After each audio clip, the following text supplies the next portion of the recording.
Being in new environment encourages living in the present world. Journey makes us creative and God loving.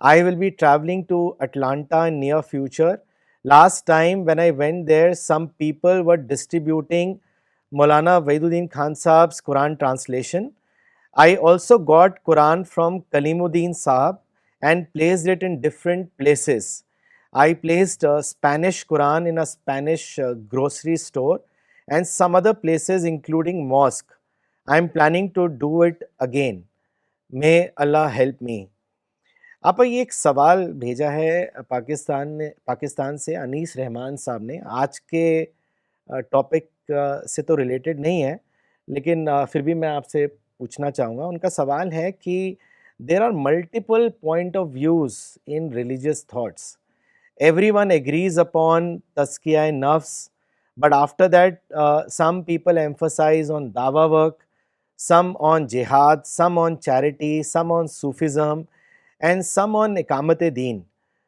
So everyone has their references and details, and it seems right. How to know which one should we choose? اس کے بارے میں بتائیں. دیکھیے تزکیہ نفس تو ٹھیک ہے، ہمیشہ اپنے آپ کو پیوریفیکیشن آف دا سیلف کرنا ہے، اور یہ دونوں ساتھ ساتھ چلے گا. اپنا تزکیہ اور جو کچھ ہمارے پاس ہے اس کو دوسروں سے شیئر کرنا ہے. لیکن اقامت دین کا تو کوئی ریفرنس نہیں. مولانا نے اپنی کتاب تعبیری غلطی میں اور دین کی سیاسی تعبیر میں بہت ہی کلیئر طریقے سے بتایا ہے کہ وہ اقامت دین کا وہ بالکل غلط حوالے ہیں. آپ خود تفسیر دیکھیے اور خود اس کو ڈسکور کیجئے، سمجھیے اس کو کہ کیا اس قرآن کے مطابق ہے، اور رسول اللہ صلی اللہ علیہ وسلم کی کیا سنت ہے، اور صحابہ کا کیا اسوہ ہے. یہ سب تینوں چیز آپ دیکھیے اور اس کے مطابق جو ہو وہ آپ کیجئے. تزکیہ نفس تو سب کا ہی تھا. جی دیر تک رات کو عبادت کرنا کتنا زیادہ مشکل کام ہے، اسی لیے کرتے ہیں اپنا تزکیہ نفس کرنے کے لیے. تو پھر اس کے بعد سارے لوگ دعویٰ ورک کر رہے تھے، سارے صحابہ، تو وہ ہم کریں گے نا. یہ نہیں کوئی ایک آدمی اگر کچھ کہہ رہا ہے تو اس کو تھوڑی ہم فالو کریں گے. سارے صحابہ کیا کام کر رہے ہیں، سارے پرافٹ کیا کام کر رہے ہیں، قرآن کیا کہہ رہا ہے، آپ اس کو دیکھیے اور اس کے مطابق اپنا لائے عمل متعین کیجیے. جی آپ بالکل آپ نے صحیح فرمایا. آپ اگلا سوال ام ملحان کی زندگی سے ہے. And this also exemplifies that women also participated in the early period of Islam. Lot of people say that اسلام میں وومن کو زیادہ پرائرٹی نہیں دی جاتی، بٹ جب ہم دیکھتے ہیں ارلی پیریڈ سے تو ہم دیکھتے ہیں کہ they also played significant role, and one of the companion was Umm Milhan. تو ان کے بارے میں بھی آپ تھوڑا سا بتائیں ہمیں. دیکھیے اسلام میں عورتوں کو پوری آزادی ہے. بعد میں جو کنورٹ کلچر تھا ایران کا، وہاں تو کئی طرح کے مذاہب تھے، کنورٹ کلچر تھا ایران کا اور دوسرے ممالک کا، اس کو مسلمانوں نے اسلامائز کر لیا. اسلام میں پوری آزادی تھی. عورتیں مسجد میں جاتی تھیں، عورتیں آپ کا سرمن اٹینڈ کرتی تھیں، عورتیں بیٹل فیلڈ میں جاتی تھیں، عورتیں باہر کا کام کرتی تھیں. یہ تھا اسلام. اب جو ہم اسلام پہ چل رہے ہیں وہ اسلام نہیں ہے، وہ غیر اسلام کو اسلامائز کر لیا گیا ہے. تو اب دیکھیے کہ ام حرام بنت ملحان یہ انس ابن مالک کی خالہ تھیں اور عبادہ ابن صامت انصاری کی اہلیہ تھیں. تو رسول اللہ صلی اللہ علیہ وسلم ایک بار ان کے گھر گئے، ایسی ان کو نیند آ گئی، تو نیند سے اٹھے تو مسکرائے. تو انہوں نے پوچھا کہ آپ کیوں مسکرائے ہیں؟ تو انہوں نے کہا کہ خواب میں مجھے میری امت کے کچھ لوگ دکھائے گئے، تو اس میں وہ تخت نشین بادشاہوں کی مانند تھے، کل ملوک علی الاسرہ، مطلب تخت نشین بادشاہوں کی مانند. تو وہ میڈیٹرینین کا سفر کریں گے. مطلب یہ اللہ تعالیٰ نے پیشگی دکھا دیا کہ ایک ایسا زمانہ آئے گا جب لوگ جہازوں پر سواری کریں گے. اب جہاز کی فرسٹ کلاس میں تو اتنے زیادہ سہولتیں ہوتی ہیں کہ آپ وہ بادشاہوں کی طرح ہوتی ہیں وہ. تو ام حرام نے کہا کہ آپ دعا کیجئے کہ میں بھی ان لوگوں میں شامل ہوں. تو آپ نے دوبارہ آپ کو نیند آ گئی، دوبارہ آپ نے دیکھا تو آپ نے کہا کہ تم پہلے گروہ میں شامل ہو، دوسرے گروہ میں نہیں ہو. یعنی دوسرا گروہ جو تھا وہ بعد میں آنے والے زمانے کے داعیوں کے بارے میں تھا. تو وہ حضرت عثمان کی خلافت کے زمانے میں حضرت امیر معاویہ نے ایک دعویٰ سفر کیا تھا. اصل میں ہر کتاب میں بس غزوہ رہے گا. اب وہ غزوہ ایسے تھوڑی ہوتا ہے، غزوہ میں تو باقاعدہ جنگ کے مطابق ساز سامان لے کے چلنا پڑتا ہے. وہ لوگ جاتے تھے دعویٰ ایکسپیڈیشن مدعو سے ملنے کے لیے، باتوں کو اپنی پہنچانے کے لیے. تو اس کو لوگ غزوہ کہہ دیتے ہیں، تو لوگ سمجھتے نہیں ہیں، اور لوگ سمجھتے ہیں غزوہ کرنے. اب غزوہ کرنے ملان کیا جاتی وہاں پر. جی تو تو پھر وہ گئیں، اور وہ حالات کتنے سخت ہوتے تھے، خچر اور اونٹ کی سواری. تو وہ وہاں پہنچ تو گئیں، وہاں پر لوگوں سے کافی ملاقاتیں وغیرہ بھی ہوئیں، لیکن وہ ایک بار شاید خچر سے وہ گر پڑیں. گرنے کے بعد وہ بیمار ہو گئیں. اب کوئی میڈیکل فیسلٹیز بھی نہیں ہوتی تھیں، پھر وہ ان کا وفات ہو گئی. لیکن چونکہ وہاں کافی لوگ گئے تھے، کافی کام ہوا ہوگا، تو پھر اس کے بعد جب یہ سائپرس کا ایک ساحلی شہر تھا جس کو لارناکا کہتے ہیں، تو وہاں پر اس کا مطلب ہے کہ کافی لوگ ان کے فالوورس بنے ہوں گے جو لوگ گئے تھے. تو وہاں پر باقاعدہ ان کی قبر ہے، اور بعد میں اس قبر کو بہت بڑا ایک یادگار ان کا بنا دیا گیا ہے، جس کو حالہ سلطان بولتے ہیں. تو وہ وہاں کے لوگ کہتے ہیں نیک خاتون کی قبر. مولانا یہاں گئے تھے، شاید آپ بھی گئے تھے. جی جی آپا. ہاں، تو وہ جو ہے وہاں پر گئے. وہاں اب تو وہ بہت زیادہ ڈیولپ کیا انہوں نے، ایک کامپلیکس کی شکل بنا دی ہے. وہاں ماسولیم ہے، سیمیٹری ہے، لوگوں کے رہنے کے لیے کوارٹرز ہیں، اور جو لوگ پلگرمس ہوتے ہیں وہاں باقاعدہ لوگ آتے ہیں. بلکہ تو آپا وہ پورا ایریا جو آپ ہے بھی وہ بتا دیجیے. جی وہ یونیسکو نے اڈاپٹ کرا ہوا ہے، اینڈ انہوں نے بہت اس کو بیوٹیفل طریقے سے رکھا ہوا ہے. اٹس ویری کلین، اور جیسے آپ نے بتایا کہ اس پہ لکھا ہوا ہے grave of a pious woman, and very well maintained mosque ہے. تو بہت ہی اچھے سے ویل مینٹینڈ ہے. تو وہ ایک ٹورسٹ ڈیسٹینیشن بن گئی. وہاں مسلم غیر مسلم سبھی آتے ہیں وہاں جی پر. جی تو یہ ہے، جانے سے دیکھیے کتنا زیادہ فائدہ ہوتا ہے. تو اس طریقے سے ہمیں زیادہ سے زیادہ سفر کرنا چاہیے، اور اس دعویٰ کانشسنس کے ساتھ، تاکہ ہمارا اپنا کام بھی جس کام کے لیے مقصد کے لیے جا رہے ہیں وہ بھی ہو، اور اسی کے ساتھ اللہ کی بلیسنگ بھی حاصل ہوں کہ ہم اللہ کا کام بھی کر رہے ہیں. بالکل 1 مین 2 مشن والا، ہر آدمی کو 1 مین 2 مشن بننا ہے. اور آپا ایک چیز یہ بھی ہے کہ مطلب میں مولانا صاحب کے ساتھ میں نے بہت ٹریول کیا، اور سی پی ایس ممبرس بھی ٹریول کرتے رہے ہیں، کہ مولانا کا فوکس ہمیشہ، جو کہ آج ہمیں آپ کے ٹاک سے بھی ملا، his focus was to gain new experiences. مجھے یاد ہے جب فرسٹ ٹائم ٹریول کرنا تھا، تب ہمیں شاید بھوپال یا میرٹھ جانا تھا. تو مولانا نے کہا میں ایک شرط پہ آپ کو لے کر جاؤں گا کہ اگر آپ کو کھانا نہ ملے تو آپ کمپلین نہیں کریں گے، اگر آپ کو سونے کے لیے بیڈ نہ ملے اور زمین پہ بھی سونا پڑے تو آپ اس پہ راضی ہوں، تو اور کچھ بھی آپ کمپلین نہیں کریں گے سفر میں. تو انہوں نے کہا اگر یہ کنڈیشنز آپ کو ایگریڈ ہیں تو میں آپ کو لے جانا چاہوں گا. تو میں نے کہا مولانا صاحب ضرور، I want to learn and experience, آپ پلیز میرے کو لے کر جائیں. تو آپ میں دیکھتا تھا کہ مولانا ہمیشہ ہر ایکسپیرئنس کو، اور اسی لیے انہوں نے اتنے سفر نامے بھی لکھے ہیں کہ کس طریقے سے وہ ریلیٹ کرتے تھے چیزوں کو، اور ہر چیز کو وہ گاڈ سے لنک کرتے تھے. مطلب جیسے ایک جگہ گئے تو انہوں نے خدا کی گریٹنس کو بتاتے ہوئے کہا کہ میں انڈیا میں تھا تو میرے کو ان interrupted oxygen, sun light, water مل رہا ہے. میں یہاں اب یو ایس اے میں ہوں، یہاں پر بھی ان انٹرپٹیڈ آکسیجن، سن لائٹ اور واٹر ہے. تو خدا کتنا گریٹ ہے کہ وہی سیم انفراسٹرکچر میرے کو ادھر بھی مل رہا ہے. پھر وہ جیسے ہوٹل کے اندر انٹر کرا انہوں نے، تو وہ آٹومیٹک ڈورز ہوتے ہیں، تو وہ ڈور کھل گیا، تو انہوں نے اس کو ایک ریفرنس پوائنٹ بنایا دعا کے لیے. اور اسی لیے وہ کہتے تھے کہ کانٹمپلیشن کرو. انہوں نے کہا کہ جس طرح یہ دروازہ آٹومیٹکلی کھل گیا اور میں ہوٹل کے اندر داخل ہو گیا، تو انہوں نے اللہ سے دعا کری کہ اسی طریقے سے پیراڈائز کا گیٹ بھی میرے لیے کھل جائے، اور بنا کسی پوچھ تاچھ کے میں پیراڈائز میں انٹر کر جاؤں. تو آپ یہ بہت امپورٹنٹ ہے کہ جب ہم ٹریول کرتے ہیں تو ہمارا مقصد کیا ہے، ہمارا جو مینٹل فریم ہے وہ کیا ہے، اور ہم کیا حاصل کرنا چاہتے ہیں. جیسے اسٹارٹنگ میں بھی آپ نے کہا کہ انٹرٹینمنٹ، لیجر، فن، اگر یہ رہے گا تو travel will not be beneficial, we'll just go and come back. But اگر ہم اس کو ریلیٹ کریں گے خدا کے سائن سے اور معرفت سے، اور ایکسپیرئنسز لے کر آئیں گے، تو اس میں ہماری اسپریچول ڈیولپمنٹ ہوگی.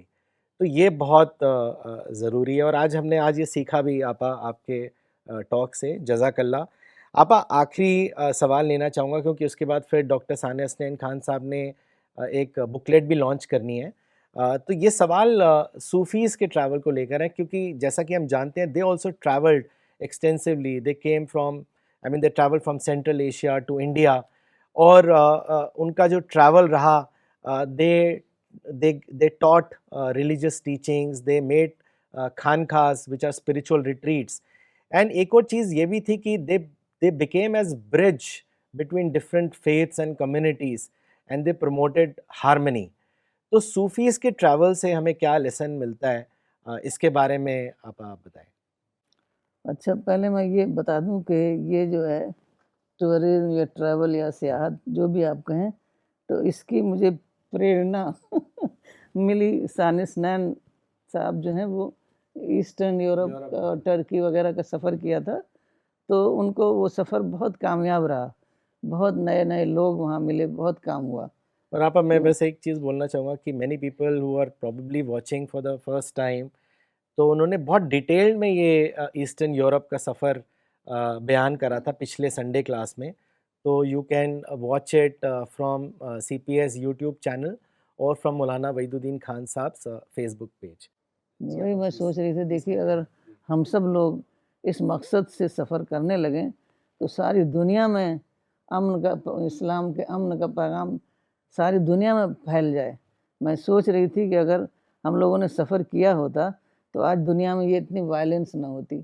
اب صوفیوں کے لیے دیکھیں، میڈیول ورلڈ میں اتنی وائلنس کہاں تھی. صوفیہ لوگ امن و آشتی کا، ہارمنی کا، لوگوں سے محبت کا پیغام انہوں نے ساری دنیا میں پھیلا دیا تھا. تو یہی آج ہمیں کرنا ہے. تو صوفی لوگ جو ہیں، اور جو ہے صوفی لوگوں کا تو طریقہ یہ تھا کہ وہ دنیا کو تیاگ دیتے تھے. جیسے سادھو سنت ہوتے ہیں تو دنیا کو تیاگ دے کر کے وہ چلتے تھے، پیدل آن فٹ چلتے تھے، کیونکہ ان کا یہ تھا کہ جتنی زیادہ مجاہدہ کریں گے، ریاضت کریں گے، اتنا ہی زیادہ ان کا نفس جو ہے ختم ہوگا، ایگو ختم ہوگا اور پیوریفیکیشن، سیلف کا پیوریفیکیشن ہوگا. تو یہ تھا ان کا مقصد. تو جب وہ چلتے تھے نا، اب انہوں نے گھر بار چھوڑ کر پیدل چل رہے ہیں، تو یہ ایک دم پوری نشانی ہوتی تھی کہ کتنا یہ بندہ سنسیئر ہے، سچ مچ اس کو خدا کی معرفت ملی ہے اور اس معرفت کو وہ دوسروں تک پہنچانا چاہتا ہے. تو راستے میں اس کے بہت سارے لوگ شامل ہو جاتے تھے. خواجہ معین الدین چشتی اجمیر آئے تھے تو ان کے ساتھ 40 لوگ شامل تھے. تو اس طریقے سے ان کو راستے میں شامل ہوتے تھے، پھر جہاں وہ ٹھہرتے تھے وہاں لوگ آ کے ان کے پاس جمع ہوتے تھے اور ان سے لرننگ کرتے تھے. تو صوفیوں کا کہنا تھا کہ خدا سے سچی محبت جو ہے وہ اسی سے، وہی راہ ہے، جو مطلب بندوں سے جو سچی محبت ہوتی ہے وہی راہ جاتی ہے خدا سے سچی محبت. مطلب اگر ہم بندوں سے محبت کریں گے تبھی ہم کو خدا کی محبت ملے گی. تو اس طرح سے یہ ان کا جو گول تھا وہ بہت زیادہ، اس میں انسانوں کی محبت تھی، ہیومینٹی بہت زیادہ تھی، لوگوں کی مدد کرنا. ان کی لنگر وغیرہ سب صوفیوں نے ہی چلایا تھا، جس کو آج بڑے پیمانے پر سکھزم میں اڈاپٹ کیا گیا ہے. تو یہ انہی لوگوں نے چلایا تھا. جتنے بھی لوگ وہاں آتے تھے ان کا کھانا پینا سب یہ لوگ انتظام کرتے تھے. کبھی کبھی ایسا ہوتا تھا کہ اپنا کھانا بھی دے دیتے تھے جب دیکھتے تھے کہ اب اور کچھ نہیں ہے. تو اس طریقے سے وہ کام کرتے رہے اور بہت سارے پورے دنیا میں اس وقت صوفیہ لوگ کام کر رہے تھے. کچھ مشہور صوفیہ جو ہیں جیسے جلال الدین محمد رومی، تو یہ بلخ افغانستان سے لے کر کونیا ترکی گئے آن فٹ. آپ سوچ سکتے ہیں جب آدمی آن فٹ چلے گا تو کتنے لوگوں سے اس کی ملاقاتیں ہوں گی. اور راستے میں جو بھی بڑے بڑے صوفیہ ملتے ان کے پاس وہ بیٹھتے، ان کے پاس کچھ ٹائم اسپینڈ کرتے اور ان سے لرننگ کرتے. تو اس طریقے سے وہ اپنے آپ کو انرچ، ان کے اپنے ایکسپیرینسز کے ذریعے سے اپنے آپ کو کرتے رہے.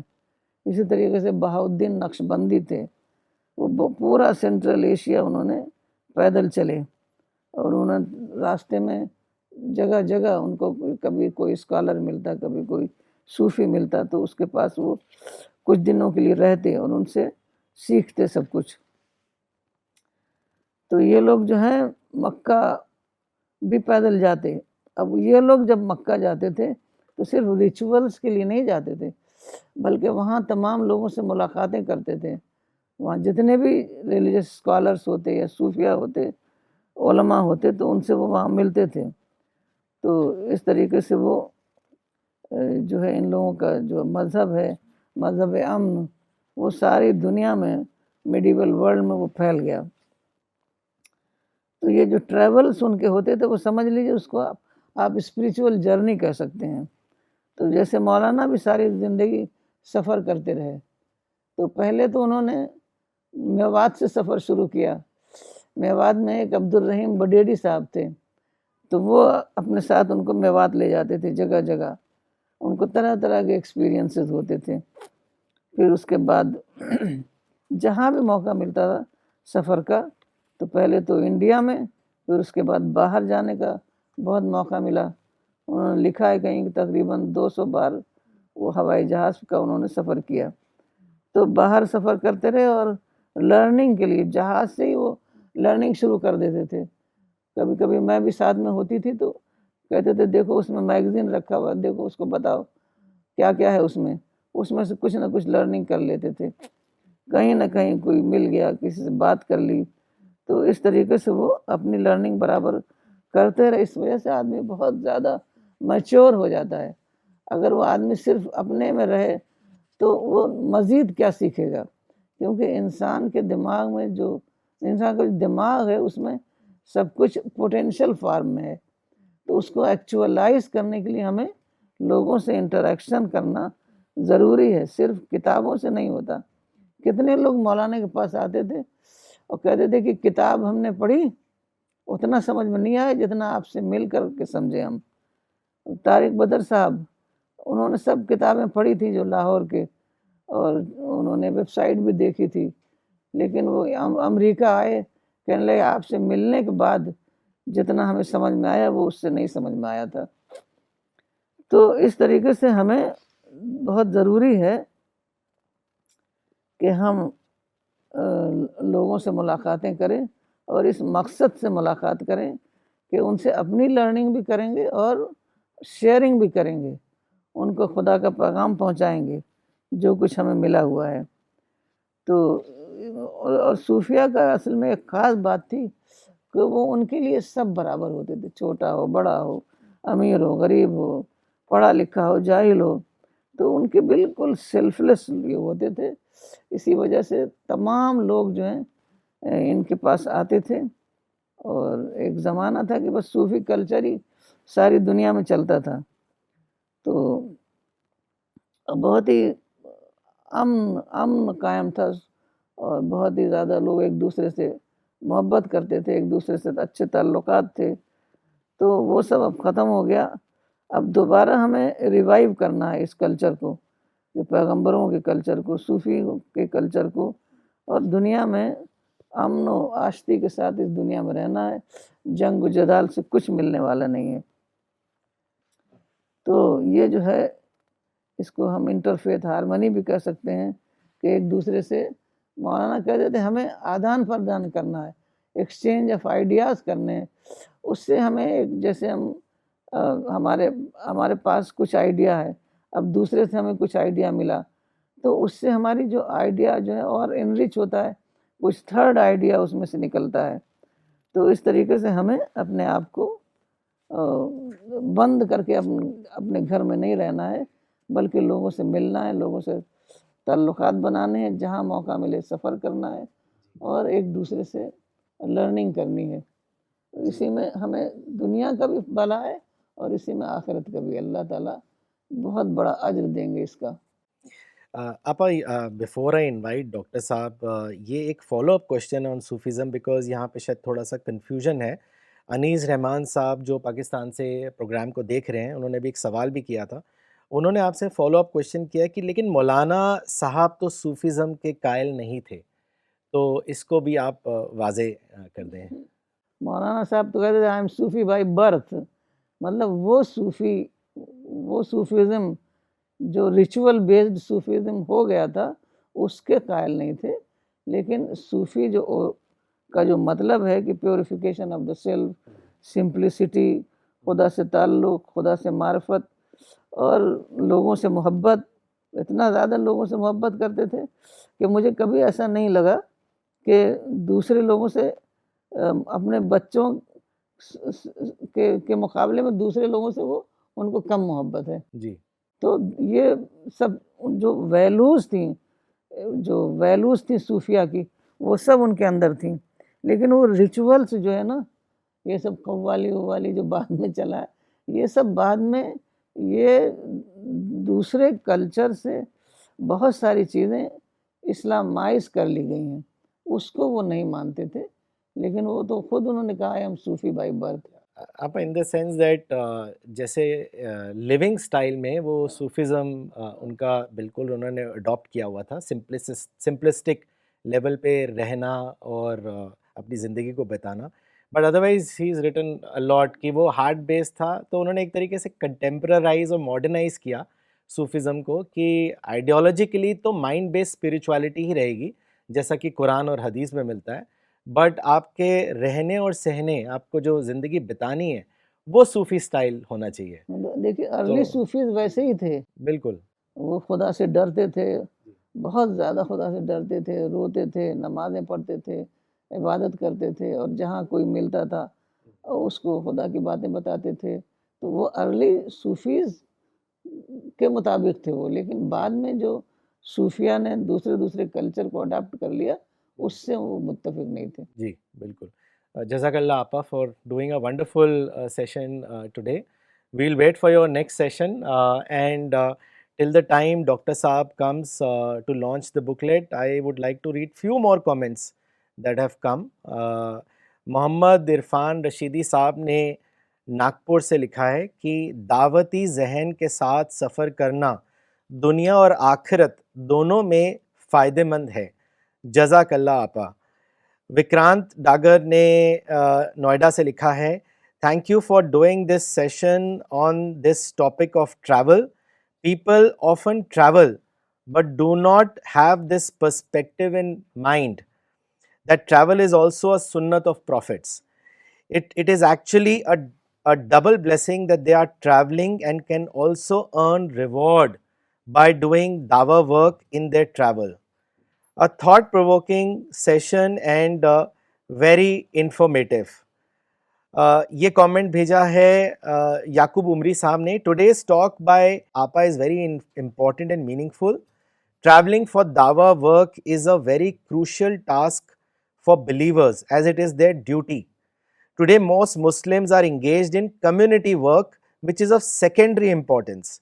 The most important mission given to Muslims is dawah. Muslims should now exert their time, energy and money to ensure the Quran reaches every nook and corner of the globe. So with this, we will now go towards the launch of the new booklet, new translation of Maulana Waiduddin Khan Saab's book on Prophet Muhammad's life in Punjabi language. We have been time and again launching new books in different languages, national and international languages, including the Quran translation. This one is in Punjabi because we have been receiving many requests of Maulana Saab's literature to be brought in Punjabi language. Earlier Dr. Saab had launched the Quran translation in Punjabi and some other work. Today is the new translation launch, so I will request him to do the launch. Dr. Saab. بسم اللہ الرحمن الرحیم. جیسا آپ نے بھی کہا آج کا ماشاءاللہ ٹاک تھی آپا کی، آج کی ٹاک بہت ہی اچھی تھی، اور خاص طور سے جو سفر کے بارے میں اور اس کا جو صحیح استعمال ہے سفر کا، کہ اس کو دعوتی مقصد کے لیے کیا جائے، تو یہ کانسیپٹ مولانا نے ہی دیا. اور جیسا آپ نے کہا کہ مولانا نے خود سفر کیے اور سفر نامے لکھے جیسا آپ کو پتہ ہے. اور مجھے یاد ہے کہ مولانا میوات کا سفر ایک میوات کا سفر ایک کتاب ہے، تو اس میں لکھا ہے کہ وہ سفر عام طور سے بس سے ہوتا تھا، یہاں سے بس جایا کرتی تھی میوات. تو وہ بتاتے ہیں کہ میں آگے بیٹھا ہوا تھا ڈرائیور کے سیٹ کے پاس اور بیٹھ کے لکھ رہا تھا. تو ڈرائیور نے کہا کہ مولانا صاحب کوئی شعر سنائیے. تو انہوں نے کہا نہیں میں شعر و شاعری نہیں کرتا. تو ڈرائیور نے کہا کہ ہمارے خیال سے تو سارے مسلمان شاعر ہوتے ہیں. تو ایسے ہی میں ایک بار سفر کر رہا تھا مولانا کے ساتھ، شاید پہلا سفر تھا یو ایس کا. تو میں چونکہ پہلی بار شاید جہاز میں بیٹھا تھا تو میں ادھر ادھر دیکھ رہا تھا کہ کیسے جہاز ہوتا ہے. اور جب جہاز اڑا تو میں نے دیکھا کہ مولانا نے ایسے پیر کیا اس پہ سیٹ پہ اور ایسے کچھ لکھنے لگے. تو میں نے غور سے دیکھا کہ کیا لکھ رہے ہیں. تو انہوں نے لکھا تھا کہ جب ہمارا جہاز اڑا فضا میں تو مجھے ایسا لگا کہ ایک بہت بڑی چڑیا میری روح کو لے کے آسمان میں اڑ گئی.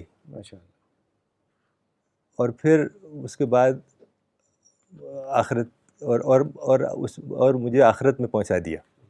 پھر اس کے بعد آخرت کی باتیں لکھنے لگے. تو یہ جو تجربات ہیں یہ سفر پہ ہوتے ہیں، اور اگر آپ کا ذہن بیدار ہو اور دعوتی ذہن ہو تو بہت ہی یونیک قسم کے تجربات ہوتے ہیں سفر میں. اور خاص طور سے اگر آپ کے اندر دعوتی مزاج ہو تو آپ کو ہر انسان لگے گا کہ وہ ایک مدعو ہے، اسے ہمیں کچھ بات پہنچانی ہے. ہم لوگ جب سفر کرتے ہیں تو جہاز میں جو لوگ ہوتے ہیں ان کو دینے کی کوشش کرتے ہیں، قرآن رکھتے ہیں اپنے پاس، انگلش قرآن، تو بہت سے لوگ بہت پسند کرتے ہیں. تو یہ سفر کا جو آج کا جو ٹاک تھا دعوتی سفر کے اوپر بہت ہی یونیک تھا، بہت اچھا تھا انشاءاللہ اس سے. اچھا ڈاکٹر صاحب ایک چیز یہ بھی انٹرسٹنگ ہے کہ مولانا نے اس پہ بھی بتایا کہ اب لوگ جو ٹریول کرتے ہیں ہالیڈیز پہ جاتے ہیں، تو مولانا نے کہا کہ اب وہ ہالیڈیز میں جاتے ہیں ڈی اسٹریس ہونے کے لیے، لیکن اب ایک چیز واپس لے کے آتے ہیں which is stress of travel, and اسی لیے لوگوں کو جیٹ لیگ بھی ہوتا ہے. ہم لوگ دیکھتے تھے کہ مولانا اتنے لانگ ڈسٹینس ٹریول کرتے تھے لیکن واپس آتے تھے ان کو جیٹ لیگ نہیں ہوتا تھا. تو ہمیں بھی کہتے تھے کہ یہ کیا جیٹ لیگ، میں آیا میں نہایا دھویا اور بریک فاسٹ کیا اور اب میں ریڈی ہوں، اور وہ کام پہ لگ گئے. اور اس کا ریزن ڈاکٹر صاحب یہی ہوتا تھا کہ جب آپ ٹریول کر رہے ہیں اینڈ آپ اس میں آپ ریفلیکشن کر رہے ہیں، کنٹمپلیشن کر رہے ہیں، you are learning new things, اور آپ کو ہر چیز کو آپ آخرت سے خدا سے جوڑ رہے ہیں، تو آپ کے اندر اتنی ایکسائٹمنٹ اور کیوریوسٹی ہوتی ہے کہ آ کے آپ لوگوں کو بتائیں، تو آپ کو وہ تھکاوٹ ہی نہیں ہوگی، آپ کو وہ اسٹریس ہی نہیں ہوگا، and your travel truly becomes beneficial. اسی لیے لوگ جو ٹریول کرتے ہیں فن اور انٹرٹینمنٹ کے لیے، وہ جاتے تو ہیں ڈی اسٹریس ہونے کے لیے لیکن ہالیڈے اسٹریس لے کے واپس آتے ہیں. سو ایک چیز یہ بھی ان کی زندگی سے سیکھنے کو ملی کہ آپ کا ٹریول کس مقصد سے ہے. بامقصد سفر جی بن بالکل. جاتا ہے اگر یہ ذہن. تو مجھے بہت خوشی ہو رہی ہے یہ کتاب لانچ کرنے کے لیے. یہ پنجابی لینگویج میں پروفٹ محمد صلی اللہ علیہ وسلم کی کتاب ہے. بہت ہی چھوٹی بریف سی ایک پروفٹ کی لائف اور ٹیچنگز کے اوپر، اور اس کا ٹرانسلیشن کیا ہے ڈاکٹر دیویندر سنگھ نے، اور اس میں تعاون کیا ہے ڈاکٹر استوتی ملہوترا نے. اور ہم لوگوں کی کوشش ہے کہ ہم ڈفرینٹ لینگویجز میں بکس لائیں اور قرآن لائیں. خاص طور سے تقریباً 50 لینگویجز میں قرآن کا ٹرانسلیشن ہو چکا ہے. اور جو بھی لوگ ہیں خاص طور سے نان مسلمس، وہ سب سے پہلے جو چیز پڑھنا چاہتے ہیں وہ قرآن ہے، اور جو اس کے بعد دوسری چیز ہے وہ پروفٹ کے بارے میں جاننا چاہتے ہیں. تو ہماری یہ کوشش رہے گی کہ ہم قرآن زیادہ سے زیادہ لینگویجز میں پبلش کریں، اور بکلیٹس اس طرح کی پبلش کریں جس میں رسول اللہ کی زندگی کے بارے میں ہو اور رسول اللہ صلی اللہ علیہ وسلم کی لائف کے بارے میں ہو. تو یہ دو چیزیں بہت اہم ہیں. تو میری دعا ہے جن لوگوں نے اس میں تعاون کیا اللہ تعالیٰ ان کو اجر عظیم عطا فرمائے. Thank you, Dr. Saf, for this launch. You can download this booklet from CPS website, www.cpsglobal.org. We will end today's session and we'll be back next Sunday, same time. Thank you.